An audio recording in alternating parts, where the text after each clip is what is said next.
Transitional periods are often considered rocky, strange, somewhat chaotic, and usually to some level, disorganized. This is no exception when it comes to logistical transitional periods, and is especially the case when uniforms are involved. Though there have been a few notable examples of this, perhaps the most famous is that time span between the United States' tropical combat uniforms and their ERDL pattern, and the battle dress uniform and its woodland, as in between another appeared, something of a half measure, the hot weather uniform. More commonly known as the RDF cut or Transitional ERDL uniform, these were something of a hybrid between the two, becoming well known for their usage, but also because of their confusing variations and nature overall.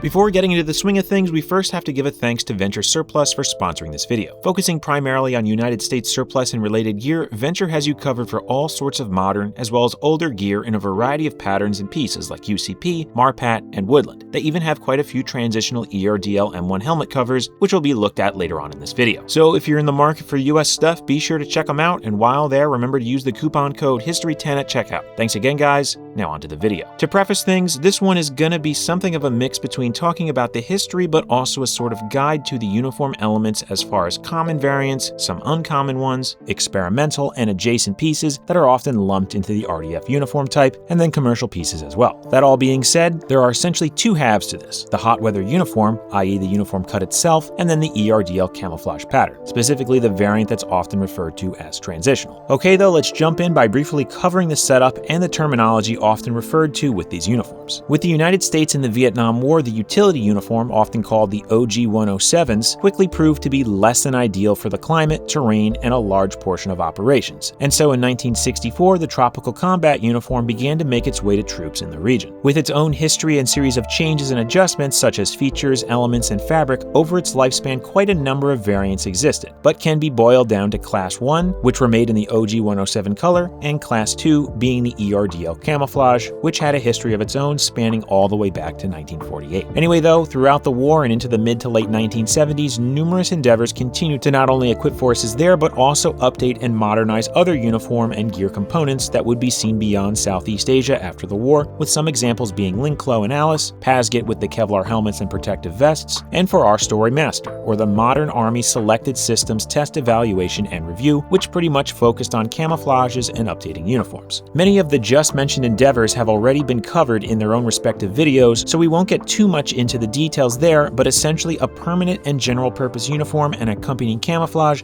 was still being developed as the threat of the Soviet Union and the Eastern Bloc in Europe were still very much a thing. All of this would culminate with the development and standardization of the battle dress uniform and US Woodland, but in between Vietnam and the early 1980s was the transitional ERDL and this hot weather uniform, which moved the general ensemble closer to the BDU but kept elements of the TCU. Many have referred to them as the RDF or Rapid Deployment Force cut, as well as the transitional ERDL uniform, with both of these terms being unofficial ones, and here's why. The initialism RDF is a short version of the RDJTF, or Rapid Deployment Joint Task Force, a multi-branch unit founded in 1980 but conceived in 1979 due to a series of destabilizing and power-shifting events throughout the decade in the Middle East, such as the United Kingdom's gradual withdrawal of its forces that were east of Suez, the Yom Kippur War in Israel, the 1973 oil crisis, the Soviets' increased interest and presence in the region, such as its declaration of friendship with Iraq in 1972, an invasion of Afghanistan in 1979, and eventually the Iranian Revolution. The force itself was composed of specialty units from the Army, Marine Corps, Navy, and Air Force that could be sent quickly to regions of the world outside where the US had major presences, though it quickly shifted its main priority and focus to the Middle East. It would last until 1983 when it became CENTCOM, or the United States Central Command, which was assigned an area of responsibility that encompassed the Middle East and Central Asia. Being a new and significant unit, obviously they'd get newer and more advanced equipment, gear, and in this case uniforms, so naturally the hot weather uniform would eventually become associated with them. It's worth pointing out though that it's a generalized collector's term, as these began being created in the mid-1970s before the creation of the RDJTF and continue to be seen mixed in with BDUs through the mid-1980s after it became CENTCOM. Additionally, they weren't exclusively issued to RDF units, much like non-hot weather uniforms were reserved for everyone else. It really came down to the location, unit, tasks, and operation,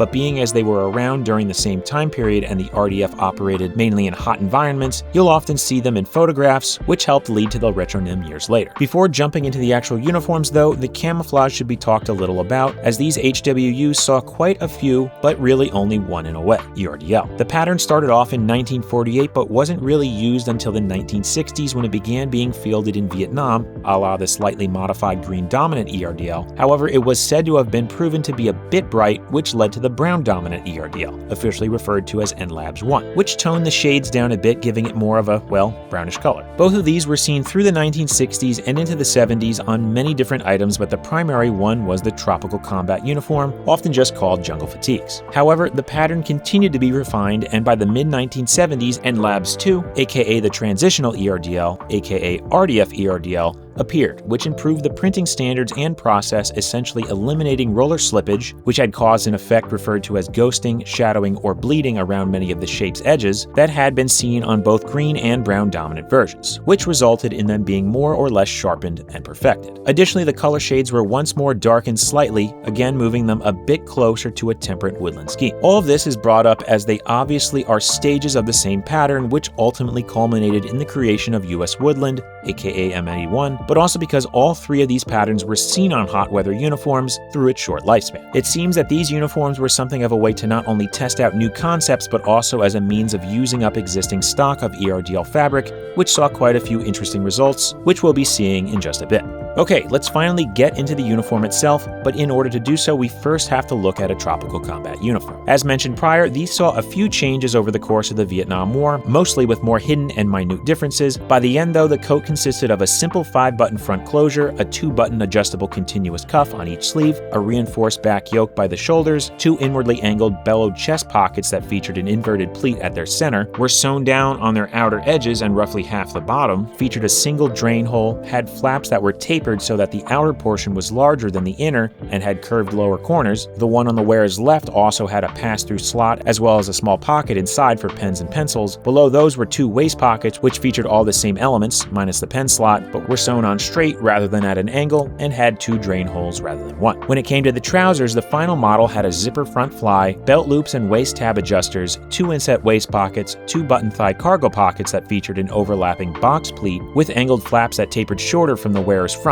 which also had their front-facing edges partially sewn down. The pocket on the wearer's left also contained a smaller single-buttoned inner pocket that had originally been intended for survival or first aid kits, while also all but their rear edge sewn down too, 2 single-button inset rear pockets, and lower leg drawstrings akin to shoelaces. As mentioned earlier, these had been created in the early 1960s primarily for use among special forces, with references stating they took heavy influence from the M1942 paratrooper uniforms in many regards, yet as the war expanded, they were refined and updated while also becoming more of a standard uniform to many within the region, coming in the OG 107 color, designated as Class 1s, and both versions of ERDL, designated Class 2s. After the war, the olive green TCUs would become more widespread among the US Armed Forces across the globe, while the ERDL ones, and really camouflage garments as a whole, became more reserved for special forces units. Now, these would get proper specification sheets in 1967, granted they would see a few revisions over the years, as well as federal stock numbers, not NATO ones, as this was before the 1974 standardization. But anyway, let's look now at an actual hot weather uniform, which actually doesn't really have much different beyond the pockets. With the coat, they featured the same button-up front closure, same reinforced shoulder yoke, the same adjustable sleeve cuffs, and so on, but obviously now all 4 pockets were squared and angled at 90 degrees rather than inwardly oriented. Looking closer though, they remained billowed but now also featured hard straight corners and edges rather than the curved, featured the same inward pleat, had symmetrical rectangular flaps instead of tapered ones, and lastly, which is easily overlooked, all the stitching save the lower portion of the yoke started off in the same manner as the TCUs, where the seams were inside. However, at some point they began to be double stitched on the outside, with many examples seeming to show this switch happening sometime in 1978, as both versions can be observed on the coats with contracts from that year. As for the trousers, they reverted back to a button-up front fly, which had been the standard with TCUs up through the 5th model, while the thigh cargo pockets changed in a similar manner to the ones on the coat, which again was then becoming completely squared, changing to a single central inward pleat. The billowing was extended from the rear edge as it now included the whole lower portion, while also having a single drain hole. Finally, on the back, the rear pocket flaps were also now perfectly square. So all in all, the changes really just came down to adjustments with the pockets, which can instantly be noticed as TCUs are angled with lower curved edges while the HWUs are square with 90-degree ones. But what's the most interesting is that these two uniforms, according to stock numbers, are the exact same, even though the nomenclature on the tags say otherwise. Entering the stock system in 1967, the spec sheet for the TCUs underwent a few revisions, with the change to square pockets likely being one of the later ones. But that now leads us to the question, why go back to square pockets when angled ones proved to be much more ergonomically and tactically efficient? Unfortunately, the answer isn't explicitly stated anywhere, at least via a source that's readily available, but there has been quite a bit of speculation and conjecture, which boils down to the angled chest pockets often being connected to more specialty units. First appearing in a big way during World War II with the paratrooper uniforms, a majority of the other uniforms created and fielded from the 1930s onwards continued to use squared pockets, granted often with assorted flap designs. Never really going away, the TCUs were more or less a reaction to the need special forces had for their duties in Vietnam, which eventually just expanded to many others as the conflict escalated and spread. Still, endeavors to modernize and update uniforms progressed, with most of them continuing to feature squared and straight pockets. So naturally, the general design of the TCU was just taken and the pockets swapped out, while what eventually would become the BDU continued development. Additionally, the theory that the angled bellow pockets were far more complex, time-consuming, and costly to sew has been floated, while the more folds and stitch work, as in the case of the trousers cargo pockets, could potentially wear and literally tear a bit easier over time, so switching them to squared meant less surface area where stitches could be undone, and so in general the design was sturdier and stronger. In the end though, they were sort of half right, as certain elements of these were carried over to the BDU. The inward pleats of the pockets were removed entirely, as they had a tendency to wear out or lose their shape over time. However, the updated billowing and perimeter stitching methods remained, essentially cutting back a bit on expansion capabilities for the sake of overall durability. The overlapping box pleat design from the TCU thigh cargo pockets were brought back though, granted modified slightly. Alright, with all that out of the way, let's showcase a few of the more common examples of the hot weather uniform, as thus far we've really only seen the transitional. If one were to rank the issued variations from most to least common, you'd have the transitional, then brown dominant, green dominant, and finally the solid olive green 107. But let's start off with brown dominant, as these really lead right into transitional. Again, these continue to use Vietnam era fabric with all their print slippage and variance goodness. It's important to note that some versions may not have as much ghosting or fading, and colors may be slightly different. And through uniform wear and fading, it can sometimes get a little hard to identify these when stacked up against transitional. And speaking of transitional, that's next, which, as stated earlier, darken the colors slightly to a bit more of a woodland scheme, while also addressing the print issues and thusly removing the roller slippage and ghosting. However, you can run into instances where this may not be 100% the case, like this one. With the top dated 1976 and the trousers 1978, the colors are something in between brown dominant and transitional ERDL, as they're a bit more muted and dark overall, but ghosting is present, though not as rampant. Yet the areas that are look much worse off, appearing in some cases almost as if they were smeared or ran in blotches. The ghosting on the trousers seem to extend further than many examples on brown dominant ones, while on the coat it looks almost like the ink was running rather than slippage. Though it's possible this could just be a variant of brown dominant, it just shows that sometimes between brown dominant and transitional it can get a tad tricky to identify. Anyway, here's a quick comparison between brown dominant, that weird middle ground variant, and then the standard transitional ERDL. So in a way, this middle point transitional ERDL could be interpreted as a transitional ERDL, bridging the gap between brown dominant and transitional. Here's a fun game. Count the amount of times I say transitional, dominant, and ERDL in this video. It's gonna be a lot. But now is green dominant, which is pretty straightforward, and apart from the OG 107, is the easiest to identify due to its vibrant, almost lime green colors where usually the tans would be. But that leaves us with the final version being the solid olive green. Unlike all the others, this variant seems to have only been made in size small regular coats and were worn among the OG 107 TCUs. The reasoning behind this isn't exactly known, but the going hypothesis is that TCU coats in that size more or less ran out during this time, and instead of making more, they just switched new ones over to the new cut. Interestingly, this garment is also the only one that retains the clan class designation granted in the form of Type 1 rather than Class 1, identifying it as the solid OG color. However, most of the ERDL ones don't have any mention of either. With these, quite a few people have said they were only seen worn by US Army Rangers, notably the 75th Regiment, as really only 2 photos have circulated of them in use. A photo of a Ranger during Operation Urgent Fury in Grenada in 1983, and a 1984 dated photo of 1st Platoon B Company 3rd Battalion. Well, that's not true, as there's actually images of them also being worn by other soldiers and even Marines, such as these. On the left is a 1983 dated photo of a staff sergeant in Honduras during Operation Ahuastada II, while the one on the right shows a Marine wearing one in 1982 during Operation Ocean Venture 82 held in Puerto Rico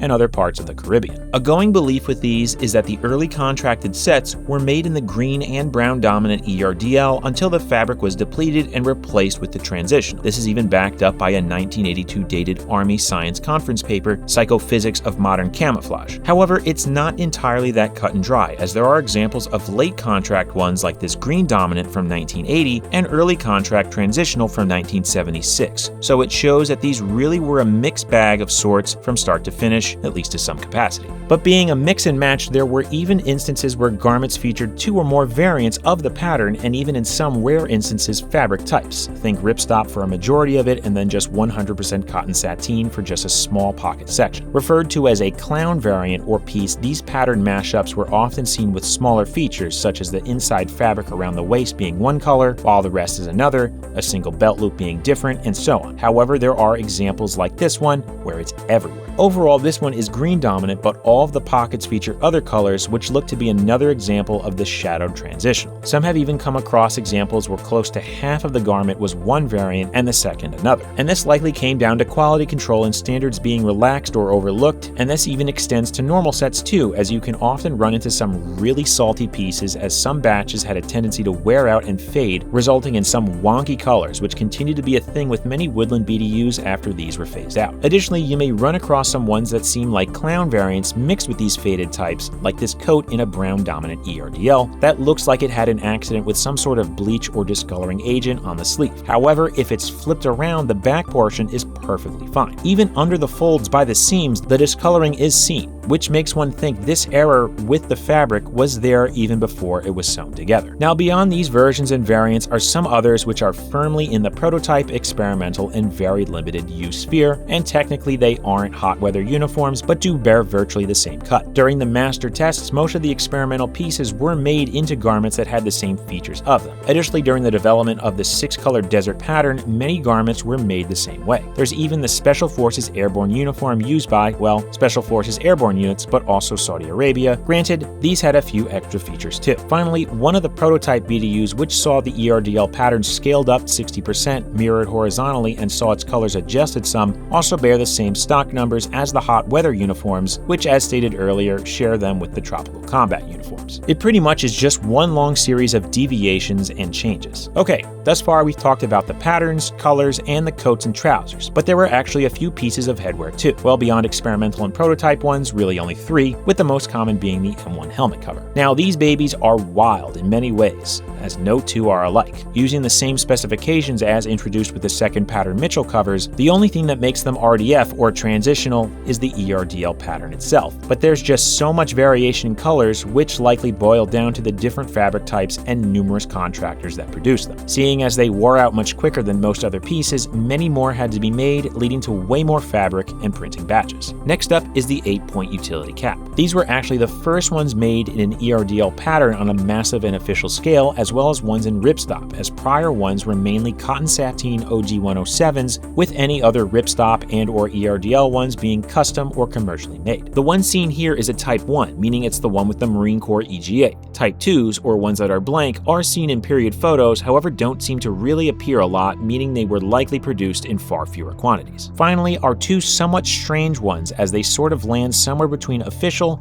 and unofficially official. First up is essentially an OG 107 patrol cap made from polyester and cotton. These were the ones that fall in between the M1951 version of the cap and the BDU ones, as the utility baseball style caps were the standard during that period. Inside they bear tags with all the proper terminology and numbers, but specifics like NSNs, however, when searched, have no info for them available beyond a cancellation date of 1985. 1974. So it's a toss-up if they were official or some sort of limited produced commercial item or modified thing or whatever. In something of a similar vein are sun hats, more commonly known as boonies. Supposedly, like the uniform itself, these share the same spec sheets and stock numbers as the green and brown dominant ones, which were first introduced around 1967. The problem with these is there's plenty of pictures of them online, however they're all newly produced ones by R&B Inc., a contractor that made original ERDL ones way back then. Many sellers have stated that R&B has made it clear these are newer ones produced to the same specifications and with original leftover fabric. And to make things a bit more muddled, they've been manufactured with two different tags inside, one that uses made-up contract and stock numbers, and another that doesn't, as the more legitimate-looking one features a 1971 contract date. But on that note, we've got one final element to cover: commercial pieces. Starting simply with the pattern, there's actually not a whole lot out there beyond the aforementioned boonie hat, with the only other thing of note being M1965 field jackets. Still being made in OG 107 during the era of the hot weather uniforms, these were no doubt sold as an item that could be privately purchased, as they were made to military specifications and obviously matched the camouflaged HWUs. As far as the hot weather uniform cut, the design was, like many other uniforms that preceded and superseded it, spun off into uniforms anyone could buy, extending past the introduction of Woodland and the BDU. One well-known brand that made these was Gung Ho, which produced a number of versions such as Khaki, an iteration of Tiger Stripe, Six-Color Desert, and Woodland, which in the ensuing years has occasionally led to some confusion and getting collectors' hopes up about finding a prototype or experimental piece, only to realize it's a Gung Ho one with its tags worn out or removed. But this feels like a good point to start to wrap things up. Now, obviously, a lot was covered, but it's entirely possible some more obscure elements or even pieces were missed. It's within the realm of possibility there's a pair of trousers or a size medium-long coat in the OG 107 color, but they've yet to be photographed or shared in any major way. There could also be other commercial pieces, whether they're new or old, or even a proper specification sheet for the hot weather uniform altogether floating around somewhere. But trying to track down every possible variance with these uniforms could drive someone insane. And honestly, that's kind of half the fun, especially with weird transitional type uniforms like these, which pretty much mixed throw whatever's left at it to use it up, and let's test out some new things while keeping a bunch of older things too. All that though makes the hot weather uniform, aka the RDF cut, aka the transitional ERDL uniform, and so on, such a unique and interesting uniform through and through. A thanks again to Venture Surplus, and hopefully this video was informative and helpful to those curious about or trying to collect these pieces. If so, perhaps leave a like and subscribe if you haven't yet done so. If not, you need not worry. Just be sure to check back soon for more of the history of, and well, guide videos right here in Uniform History.